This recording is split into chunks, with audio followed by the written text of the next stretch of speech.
نحمدہ ونصلی علی رسولہ الکریم بسم اللہ الرحمن الرحیم۔ آج میں اللہ کی تلاش کیسے کی جاتی ہے پر بات کروں گی۔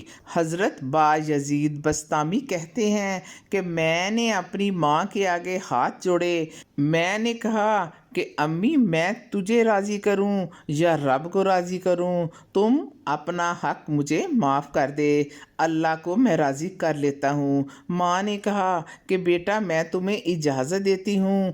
آپ جنگل کی طرف گئے اور اللہ کے ذکر و فکر میں لگے رہے، دن رات ذکر کر کے چراغ روشن رکھے۔ اسی ماہ 12 سال گزر گئے حق کی تلاش کرتے کرتے۔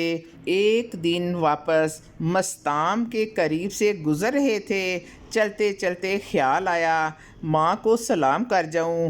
دروازے کو دستک دینے لگے تو اس خیال نے ہاتھ روک لیا کہ ساری زندگی ماں کو سکھ تو دیا نہیں، اب دکھ بھی کیوں دوں۔ رات کو ایک پہر بیت گیا ہے، سردیوں کی لمبی رات ہے، ماں بستر میں لیٹی ہوگی، میرے لیے اٹھے گی، دروازہ کھولے گی، دروازے کے ساتھ لگ کر بیٹھ گئے اور ساری رات کاٹ دی اسی خیال سے کہ ماں کو تکلیف نہ ہو۔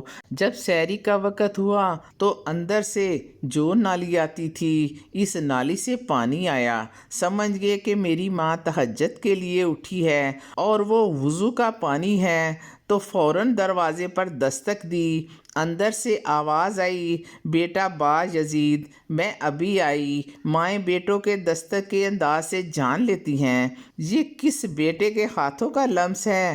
ماں کی تو نگاہیں ہی دروازے پر رہتی ہیں۔ ماں نے دروازہ کھولا، 12 سال جنگلوں کی خاک چھانتے گزر گئی، بڑی گندی صورت، بکھرے ہوئے بال، پھٹے ہوئے کپڑے۔ میری ماں کی جب نگاہ مجھ پر پڑی تو اس کی آنکھوں میں آنسو آ گئے اور ماں نے ہاتھ پھیلا کر کہا، اے مالک، میرا بیٹا بایزید تیری طلب میں نکلا تھا، تو نے ابھی تک اپنا قرب نہیں دیا۔ حضرت بایزید بسطامی کہتے ہیں 12 سال ریاضت کی لیکن کچھ نہ ملا، ماں کے اٹھے ہوئے ہاتھوں سے مل گیا۔ میں نے کہا مالک میں تجھے کہاں ڈھونڈ رہا ہوں، تو کہاں موجود ہے؟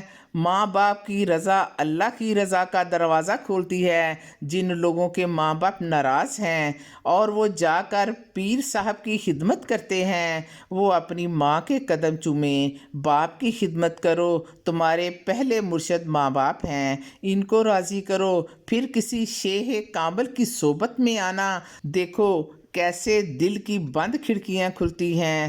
ایک مرشد تو ناراض کر آئے ہو، دوسرے مرشد سے تمہیں کیا ملے گا؟ راستہ یہیں سے کھلے گا۔ والدین کو کبھی بھی ناراض نہ کرو، والدین کو کبھی دکھ نہ دو، والدین کو کبھی تکلیف نہ پہنچاؤ۔ والدین کو بھی چاہیے کہ اپنی اولاد کو اپنا نافرمان نہ بنائیں۔ اللہ تعالیٰ سے دعا ہے کہ ہم سب کو والدین کی خدمت کرنے کی توفیق دے، اسلام کے 5 ارکان پر ثابت قدم رکھے اور ان پر چلنے کی توفیق دے، وقت پر نماز پڑھنے کی ہمت دے، ماں باپ کا فرما بردار رکھے، جن کے ماں باپ اس دنیا میں نہیں ہیں ان کو جنت الفردوس میں اعلیٰ مقام عطا کرے اور کرونا جیسی وبا کو ہمیشہ کے لیے ختم کر دے۔ یا رب العالمین میری اس دعا کو قبول فرما، آمین ثم آمین۔